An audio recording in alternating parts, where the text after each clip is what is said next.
Similarly, in the East, there were two sets of gates called Nalini and Nalini, and these were also constructed in one place.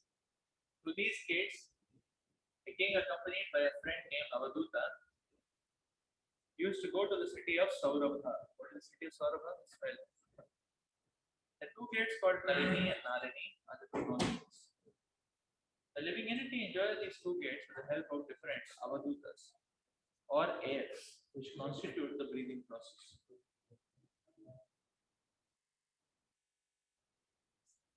Through these gates, the living entity goes to the town of Saurabha or aroma. In other words, the nostrils, with the help of their friend, the air, enjoy various aromas in the material world. Nalini and Nalini are the pipes of the nostrils through which one inhales and exhales, enjoying the aroma of sense pleasure. So Nalini, Nalini, those are the Saurabha gate. But one needs the Avuta or the air. Text 49. Mukhyana Purastatva Stayapana Bahudano Vishayo Yati Purana Rasagna Vipanvitaha.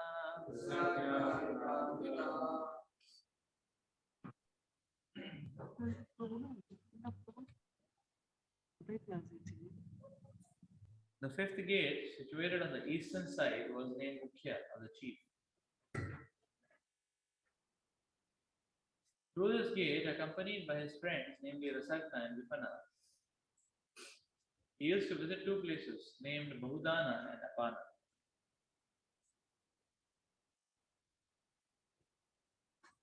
So Mukhya gate, or the chief gate.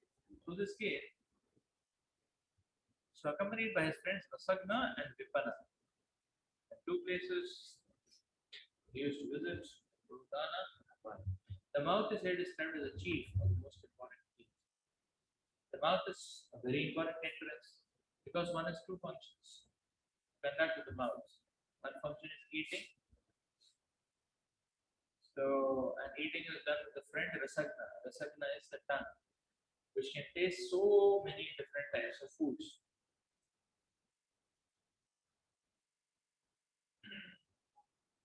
And the other is speaking. The tongue is also used for speaking, and it can speak of either material sense enjoyment or Vedic knowledge. Of course, here material sense enjoyment is stressed. Therefore, the word rasagana is used.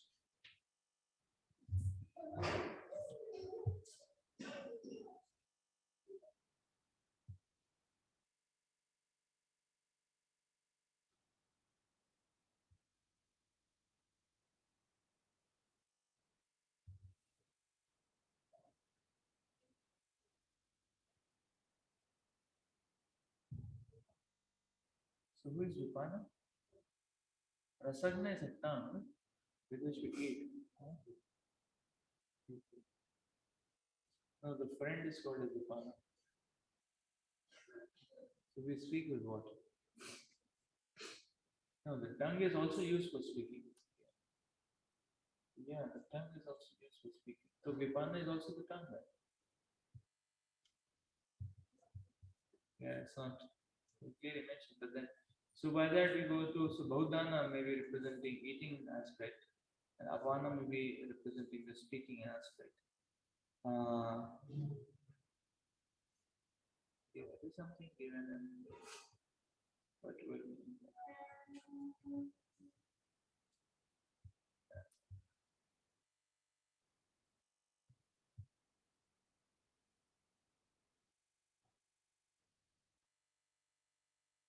Pitrahurmitapuriyatva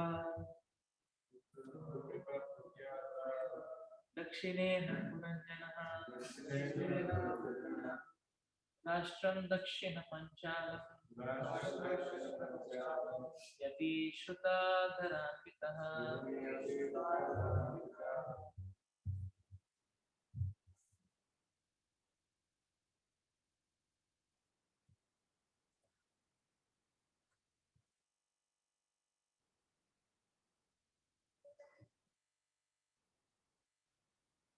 The southern gate of the city was known as Pitrahu.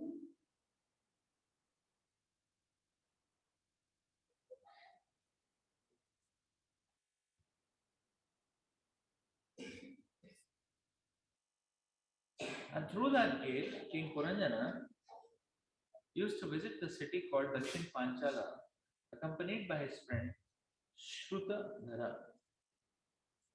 Okay, the right ear is used for karma kandiya or fruitive activities. Okay. As long as one is attached to the enjoyment of material resources, he hears from the right ear and uses the five senses to elevate himself to the higher planetary systems like Pitraloka. Consequently, the right ear is being described as the Pitrahu gate, the right ear.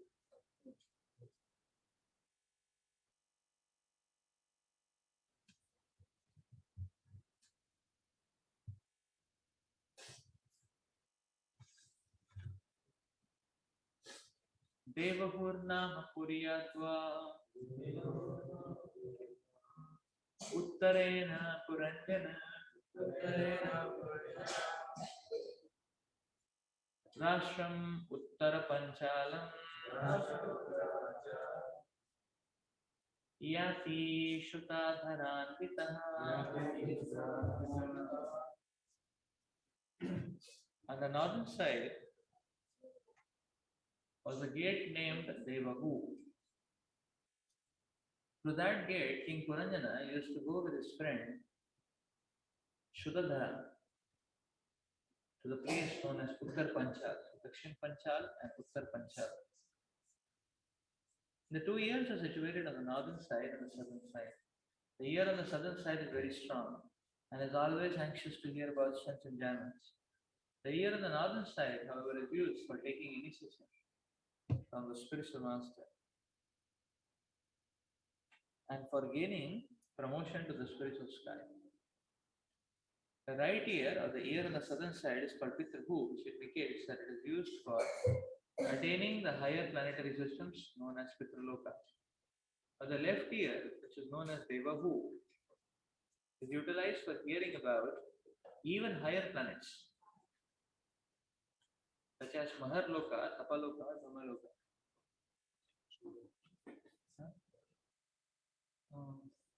No, as such, I am ready because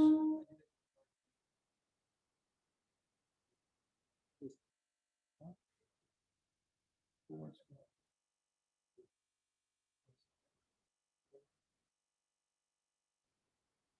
I can do it.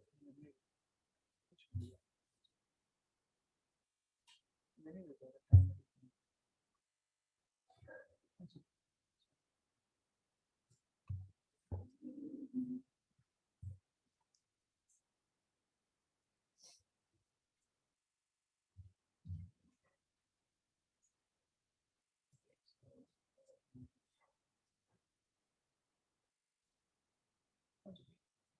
uh,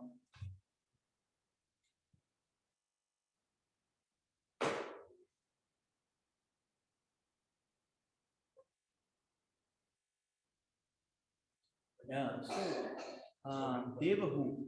Uh, so the left ear, that is Devahu, is utilized for hearing about even higher planetary systems, such as Maharloka, Tapaloka, and Brahmaloka, or yet even higher planets situated in the spiritual universe, where one becomes more inclined to be permanently situated. This is explained in Bhagavad Gita 9.25. Yanti deva vrata deva pitran yanti pitravrata bhutani yanti bhuti yanti mat yajinodhima. Those who worship the demigods will take birth among the demigods. Those who worship ghosts and spirits will take birth among such beings. And those who worship ancestors go to the ancestors. And those who worship me will live with me. So one who is interested in being happy on this planet as well as after death generally wants to be elevated to the Pitralokas. Such a person can use the right ear for hearing Vedic instructions. However, one who is interested in going to Tapaloka, Brahmaloka, Vaikuntha planets, or Krishnaloka may take initiation from the spiritual master in order to be elevated to such lokas.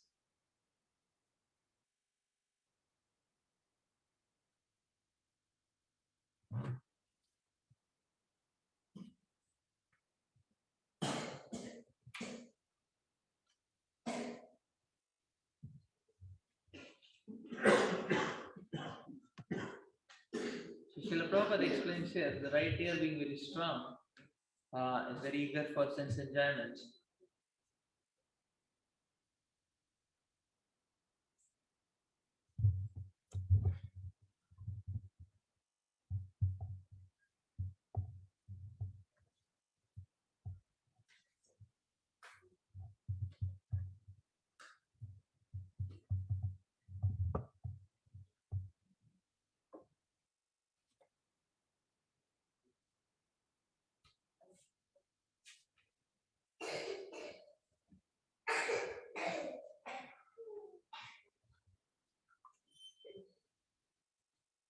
So Srila Prabhupada explains that the right ear being very strong is used for sense enjoyment.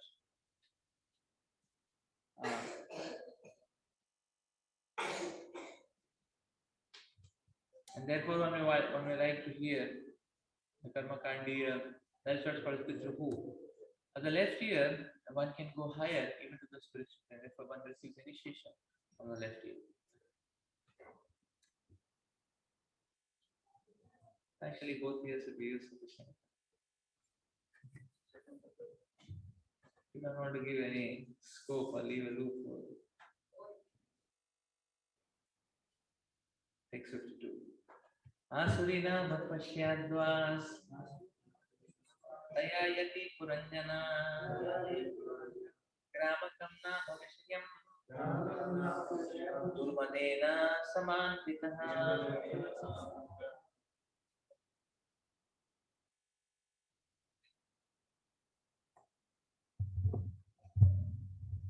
On the western side,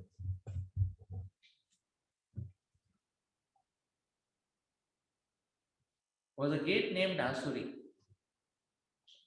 Through that gate, King Puranjana used to go to the city of Gramaka.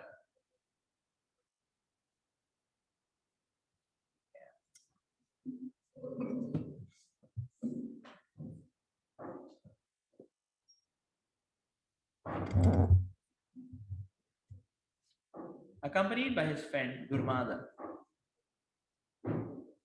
The gate on the western side of the city was known as Asuri because it was especially meant for the Asuras.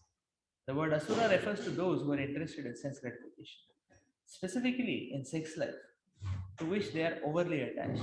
As Puranjana, the living entity, enjoys himself to his greater satisfaction by means of the genitals. Consequently, he used to go to the place known as Gramaka. Material sense gratification is also called Gramya, and the place where sex life is indulged in to a great extent is called Gramaka. When going to Gramaka, Puranjan used to be accompanied by his friend Durmada. Yeah, madness. The word Vishaya refers to the four bodily necessities of life: eating, sleeping, mating, and defending. The word Durmadena may be analyzed in this way. Dura means dushta or sinful, and Mada means madness.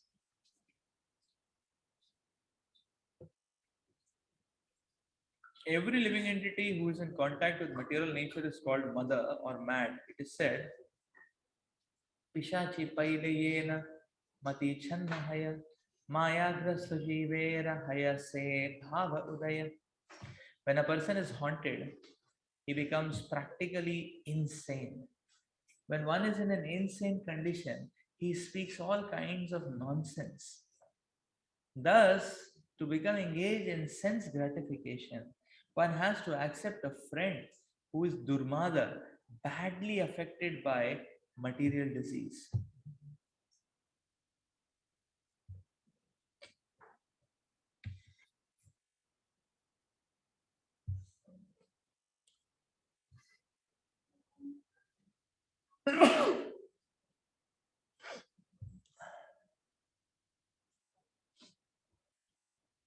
The words Asuri Nama Pashyadvaha are significant in another sense. The sunrise is first visible from the eastern side, the Bay of Bengal, and gradually it progresses towards the west. It is particularly experienced that people in the west are more addicted to sense gratification. Sri Chaitanya Mahaprabhu himself had certified Pashchime Raloka Savamuda Anachar. The more one goes to the western side, the more he will find people disinterested in spiritual life. He will find them behaving against the Vedic standards. Because of this, people living in the West are more addicted to a sense gratification. In this Bhagavatam, it is confirmed Asuri Nama Pashyadvaha. In other words, the population on the western side is interested in an Asuric civilization. That is a materialistic way of life. Lord Chaitanya consequently wanted this Krishna consciousness movement to be preached on the western side of the world so that the people addicted to sense gratification might be benefited by his teachings.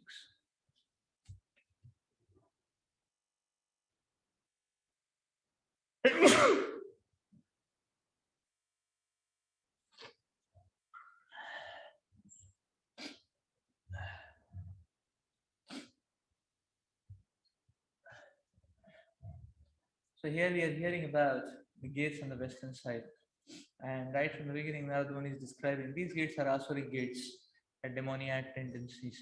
Only so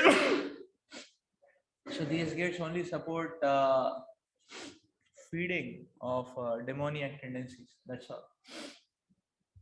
And therefore, actually, a sadhaka or any sane man should not think of opening these gates.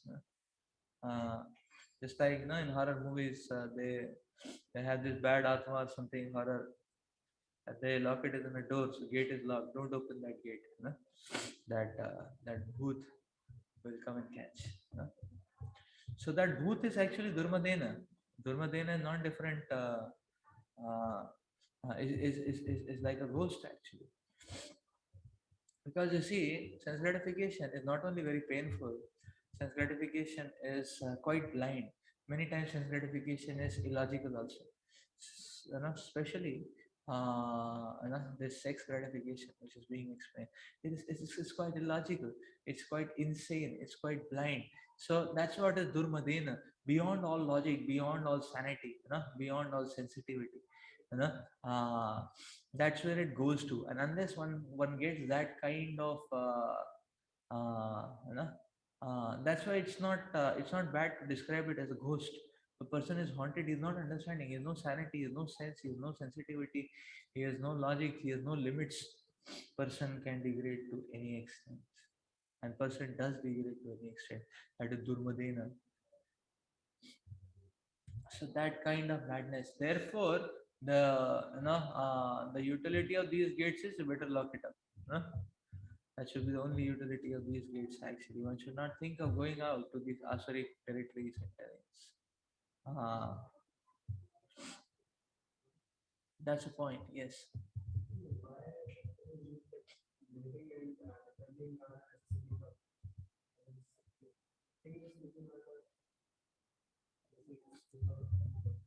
They are necessities from the conditioned point of view. Mating and defending are told to be necessities from a conditioned living entity point of view, because the living entity has come to this material world for what purpose? Not for doing tapasya. He has come for sense gratification, and therefore he feels that that is a necessity. It's said from a materialistic point of view. And similarly, defending is a necessity because, from a conditioned point of view, because one has to establish his power and promise. That's why defense. So As a devotee advances, he doesn't need eating, sleeping, mating, defending anything. A spiritual advancement, the sleep reduces. We can experience that also. That whereas non-devotees sleep 9 hours, 10 hours, a devotee can easily manage in 6 hours. Uh, Many devotees can manage 6 hours. So immediately one can see, I think, no, a saving of 3 hours. The time we invest in money program, Krishna gives it back to us. Uh, One can easily see a saving of 3 hours. So sleeping reduces, eating also reduces. Eating also reduces.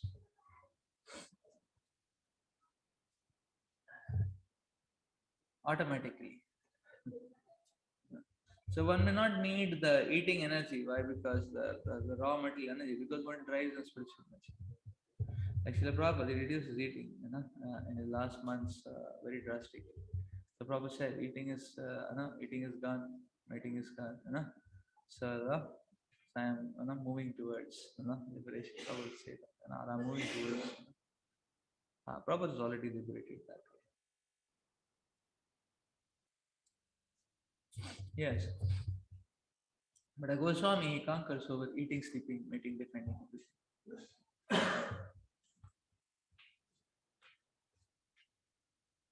Okay. And Prabhupada is also explaining about the East, where Western people are more addicted. Therefore, the Western gates are aspheric. So they need to be given Krishna consciousness. No? Lord Chaitanya is in peace. Text 53. Niratira nama pashyad dvasa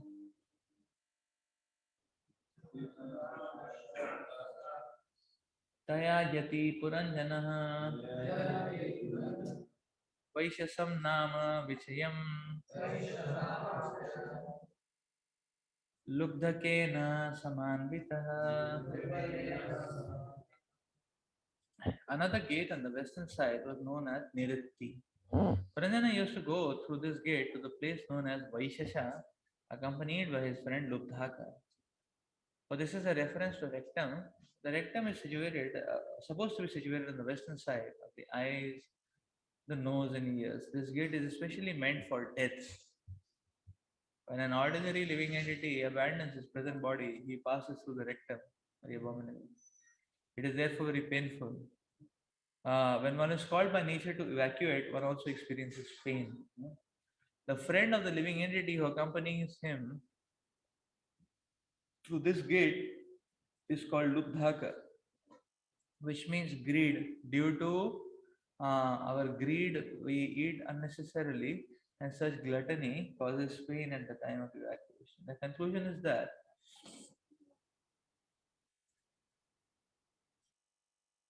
the living entity feels well if he evacuates properly. This gate is called, known as Niritti, the painful gate.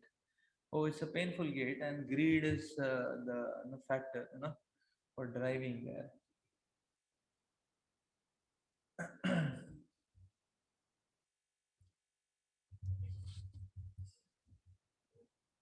Andhav Amisham Pauranam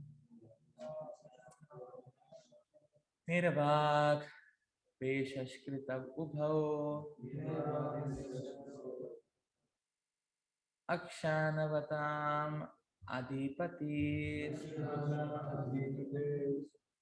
Sabhyam Yati Karoti Cha.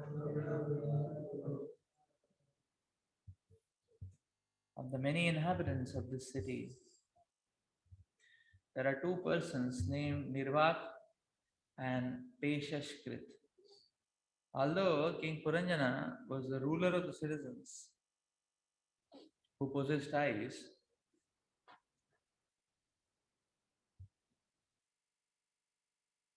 he unfortunately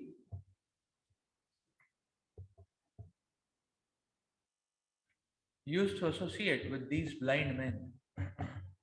Accompanied by them, he used to go here and there and perform various activities. This is a reference to arms and legs of the living entity. The two legs do not speak and they are blind. If a person simply trusts his legs to take him walking, he is likely to fall into a hole or bump into something. Thus, led by the blind leg, one's life may be placed in jeopardy. Of the senses that are working, the hands and legs are very important, but they have no eyes to see. This means that in the hands and legs, there are no holes. In the head, there are many holes. The two eyes are there, the two nostrils are there, the two ears are there, one mouth is there. But lower down, in the arms and legs, there are no holes. Consequently, the arms and legs have been described as andha or blind. Although the living entity has many holes in his body, he nevertheless has to work with his hands and arms. Arms and feet, legs and arms. Yes. Although the living entity is a master of many other senses, when he has to go somewhere, do something, touch something, he has to use his blind legs and hands.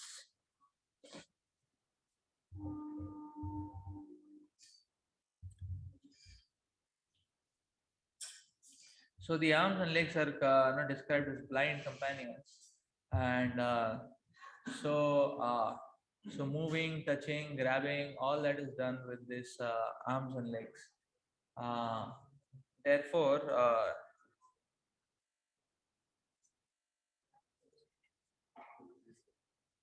Nirvak and Peshas.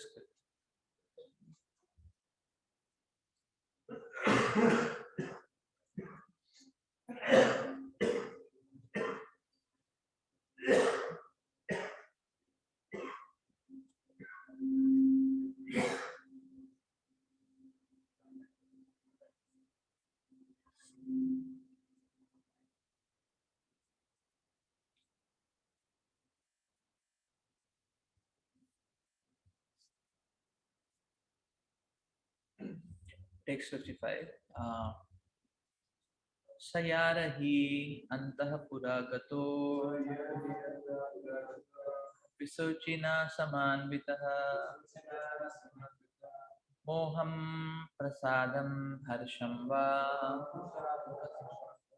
यतीजयात्मजोद्भवम्.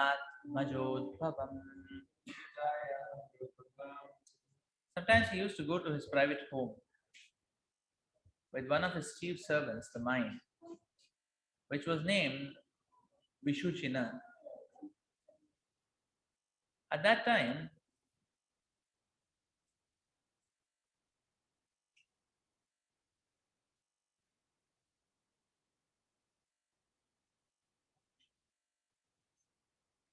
illusion, satisfaction, and happiness used to be produced from his wife and children. According to the Vedic conclusion, one's self is situated within the heart. As stated in the Vedic language, Hridi Ayam Atma Pratishtita, the self is situated within the heart. In the material condition, however, the spirit soul is covered by the material qualities, namely goodness, passion, and darkness. And within the heart, these three qualities react. For instance, when one is in goodness, he feels happiness. When one is in passion, he feels satisfaction through material enjoyment. And when one is in darkness, he feels bewilderment. All these activities are of the mind and they function on the platform of thinking, feeling, and willing.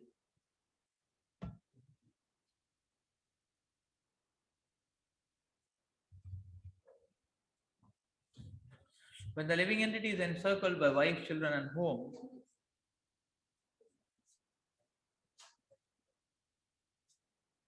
he acts on the mental plane. Sometimes he is happy, very happy. Sometimes he is very much satisfied. Sometimes he is not satisfied. And sometimes he is bewildered. Bewilderment is called moha, illusion. Illusion by society, friendship, and love. The living entity thinks that his so called society, friendship, and love nationality, community, etc., will give him protection. He does not know that after death he will be thrown into the hands of a very strong material nature that will force him to accept a certain type of body according to his present work. The body may not even be a human body. Thus, a living entity's feeling of security in this life, in the midst of society, wife, and friendship, is nothing but illusion. All the living entities are encaged in various material bodies,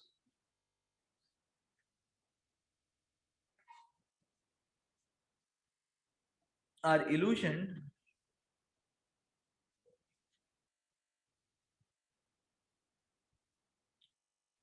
by the present activities of material enjoyment.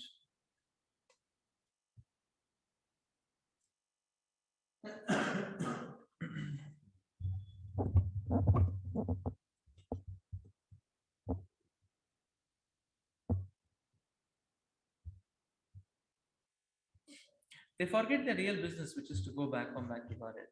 Everyone who is not Krishna conscious, who is not in Krishna consciousness, must be considered to be in illusion. One's so called feelings for happiness and satisfaction resulting from material things are also illusions. Factually, neither society, friendship, love, nor anything else can save one from the onslaught of external energy,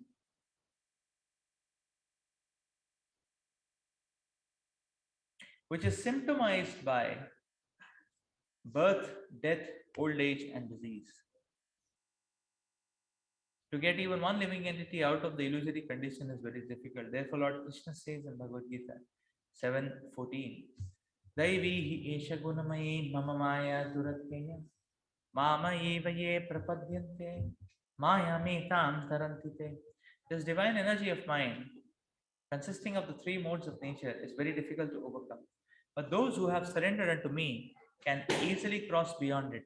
Therefore, unless one surrenders completely at the lotus feet of Krishna, he cannot get out of the entanglement of the three modes of material nature.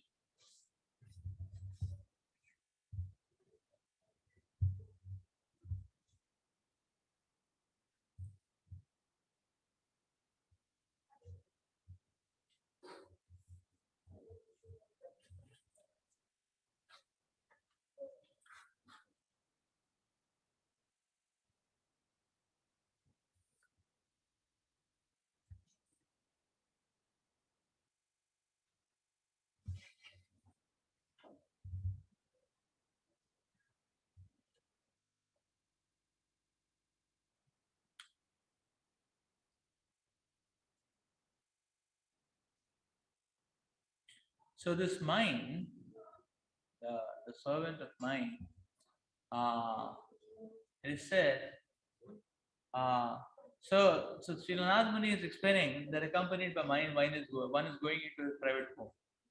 So actually, that's no. So it's actually the mind which intensifies one's sense gratification, uh, or rather, which makes one further and further attached to sense gratification.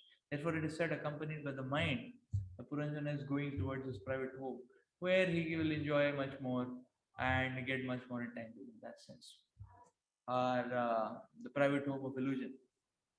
So Prabhupada is describing very interesting that actually all these the modes operate from within the heart, and basically this operation is happening on the plane of the mind. So the mode of goodness, passion, and ignorance. Uh, all of these modes are enacting through the mind. So that means the modes are being enacted out through the mind. So it is this plane of the mind. So mind is a trigger also, and mind is a screen also. So uh, so the mind is a medium through which the modes are acting, but the mind is also the screen which gives rise to illusory experiences. That's the point. So mind can be compared to a TV screen also, illusory experiences. So if one is in the mode of ignorance, then bewilderment is there. If one is in the mode of passion, satisfaction, no satisfaction, satisfaction. One keeps oscillating, satisfaction, dissatisfaction, dissatisfaction, dissatisfaction. And if one is in the mode of goodness, there is a so-called sense of happiness. So you see, this sense of happiness and the actual experience of happiness and communion with the Supreme Lord are actually two different sensations. are actually two different sensations. So this sense of happiness is actually arising from the mind, which is illusory. This is the illusory sense of happiness which is being talked about. Mode of goodness. So so that happiness is an illusory sense of happiness. Like what piety gives is an illusory sense of happiness, which is coming actually from the mind. But when one is reinstated in his real position at the lotus feet of the Lord, then one can experience oceanic happiness. That's the point. So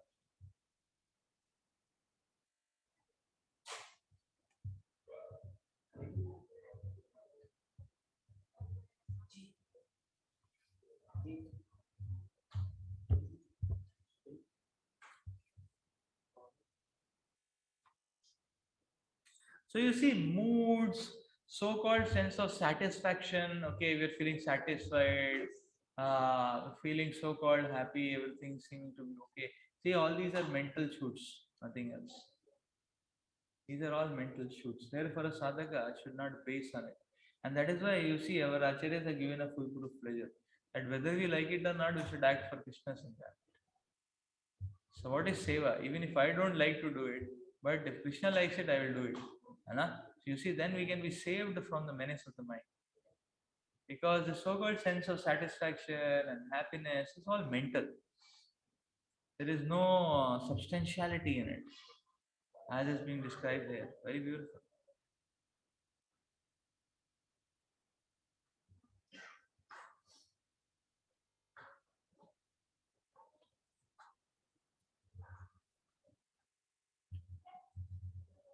एवं कर्मसु संसक्तः कामात्मा वांछितो बुधः महिषि यत् यत् इहेत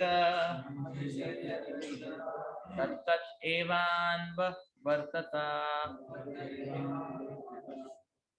Being thus entangled in different types of mental concoction and engaged in fruitive activities, King Puranjana came completely under the control of material intelligence and was thus cheated. Indeed, he used to fulfill all the desires of his wife, the queen, when a living entity is in such bewilderment that he is under the control of his wife or material intelligence. He has to satisfy the intelligence of his so-called wife and act exactly according to her dictates.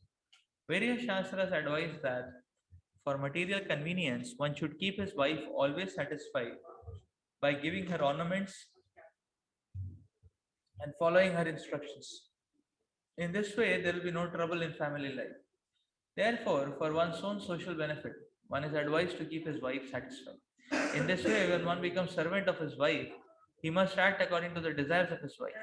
Thus, one becomes more and more entangled. In Bengal, it is said that if one becomes an obedient servant of his wife, he loses all reputation. However, the difficulty is that unless one becomes a most obedient servant of his wife, family life becomes disturbed. In the Western countries, this disturbance gives rise to the divorce law, and in the Eastern countries like India, there is separation. Now, this disturbance is confirmed by the new introduction of the divorce law in India. Within the heart, the mind is acting, thinking, feeling, and willing, and falling under the control of one's wife is the same as falling under the control of material intelligence. Thus, one begets children by his wife and becomes entangled in so many activities under the control of mental concoctions.